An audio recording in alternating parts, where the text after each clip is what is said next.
Yan, so good morning mga beshi ko. Pagising ko, daming kalat sa kusina. So, ang ginawa ko, muna nag-iinit ako ng tubig kasi hugasan ko yung mga dede ng anak ko. Siyempre, unang-una dapat yan. Sinasanitize ko kasi pagkatapos hugasan.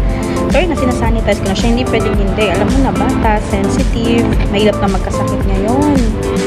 Yan, so pagkatapos ko yung sanitize, sinugasan ko na rin yung mga ibang plato para malinis na yung kusina. So, ayan na siya, malinis na. Pwede na ulit magkalat.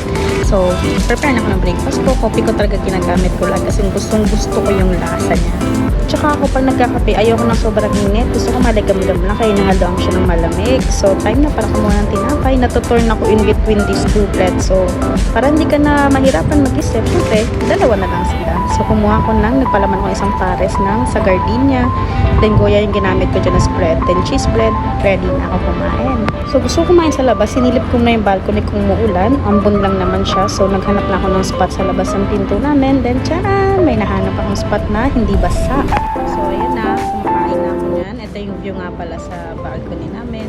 Enjoy. Ito lang naman yung routine ko every morning. So, that's all. Bye-bye!